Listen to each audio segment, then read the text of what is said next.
बख्त नसर जो कि हिस्ट्री का एक ताकतवर और भयानक किस्म का जालिम बादशाह गुजरा है, लेकिन शुरू में वो निहायत नेक और सालेह था।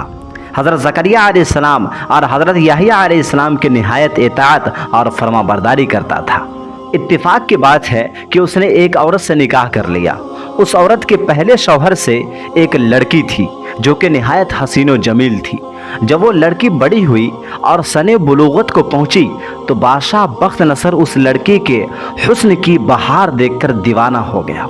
फिर अपनी बीवी यानी उसकी माँ से कहा कि मैं इस लड़की से शादी करना चाहता हूँ। यानी देखा जाए तो उसने कहा कि मैं अपनी ही बेटी से शादी करना चाहता हूँ। उसकी बीवी ने दिल में यह अंदेशा किया कि बादशाह पैगंबरों का मुती और फरमाबरदार है और ये निकाह पैगंबराने खुदा के शरीयत के खिलाफ है और वो इस काम की इजाज़त कभी भी नहीं देंगे। इसलिए बादशाह से कहा कि इसका हक महर तुम अदा न कर सकोगे। बादशाह ने पूछा कि आखिर कितना हक महर है जो मैं अदा न कर सकूंगा? तुम मांगो तो सही, जो कुछ कहोगे मैं ज़रूर ला कर दूंगा। औरत ने कहा कि इसका हक महर तुम्हारे दोनों पैगंबरों का सर है। अगर तुम ये महर अदा कर सको तो लड़की हाजिर है, वरना इसका नाम भी मत लेना। बादशाह ने कहा ये बेचारे सीधे साधे खुदा के दोस्त और बैतुल मुक़द्दस के मुजाविर हैं। हमारे किसी काम में दखल अंदाजी भी नहीं करते हैं, बल्कि हमारे खैरख्वाह हैं। उन्हें बिना किसी जुर्म के कत्ल करना बहुत बड़ा जुल्म है। उसके अलावा तुम जो कुछ मांगोगी मैं तुम्हें ज़रूर दूंगा। उस औरत ने कहा इसके सिवा और कोई हक मोहर नहीं है। बादशाह ने अपनी नफसानी ख्वाहिशात से मगलूब होकर फौज को हुक्म दिया कि दोनों पैगंबरों का सर काट कर लाओ। सिपाहियों ने हुक्म के मुताबिक पहले हज़रत यहया अलैहिस्सलाम को बैतुल मुक़द्दस में पकड़कर कत्ल कर दिया। फिर हज़रत ज़करिया अलैहिस्सलाम ने जब उनका यह हाल देखा तो वो जंगल की तरफ भाग निकले। फौज ने पीछा किया और उनको पकड़ने ही वाले थे कि हज़रत ज़करिया अलैहिस्सलाम ने एक दरख्त और एक पेड़ से इल्तिजा की कि तू मुझे अपने अंदर छुपा ले।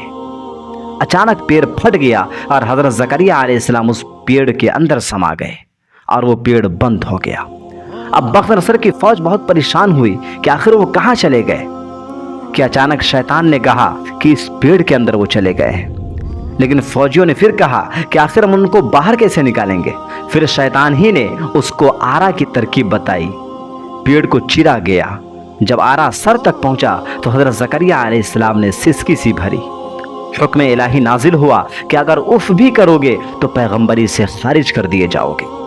तुमने गैर से क्यों मदद मांगी? अगर हमसे इल्तिजा और मदद मांगते तो क्या हम पनाह नहीं दे सकते थे? और अब वक्त आ गया है कि तुम इसका मजा चखो। गर्ज सर से लेकर पांव तक पूरा जिस्म चीर दिया गया और हज़रत ज़करिया अलैहिस्सलाम ने जरा सा भी उफ तक ना कहा।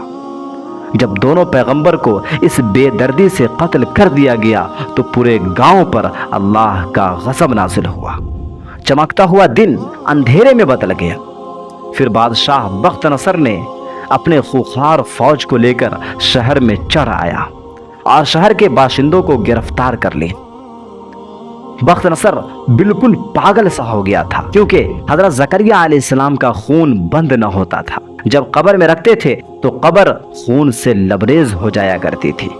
बादशाह ने कसम खाई कि जब तक हज़रत का खून बंद न होगा मैं कत्ल से बाज न आऊँगा। हज़ार लोगों का कत्ल कर दिया गया मगर खून बंद न हुआ।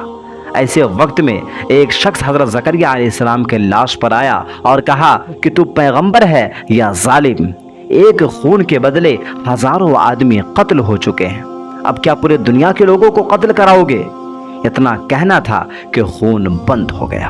हज़रत ज़करिया अलैहिस्सलाम के बारे में आपको कुछ इंटरेस्टिंग बात बताते हैं कि हज़रत ज़करिया अलैहिस्सलाम का जिक्र कुरान के कई जगहों पर आया है। इसके अलावा हज़रत ज़करिया अलैहिस्सलाम की कब्र जामे दमिश्क में वाक़े है। हज़रत ज़करिया और हज़रत यहया अलैहिस्सलाम ये दोनों बाप बेटे हैं। हज़रत ज़करिया अलैहिस्सलाम को काफ़ी वक्त तक जब कोई औलाद नहीं हो रहा था तो उन्होंने अल्लाह से दुआ की। अल्लाह ने उनको एक फ़र्जंद अता किया जिसका उन्होंने नाम यहया रखा। इस तरह के और भी इंटरेस्टिंग और नॉलेजेबल वीडियो के लिए हमें लाइक, फॉलो और सब्सक्राइब ज़रूर करें। फिर मिलते हैं किसी नए और इंटरेस्टिंग वीडियो के साथ। जब तक के लिए अल्लाह हाफिज़।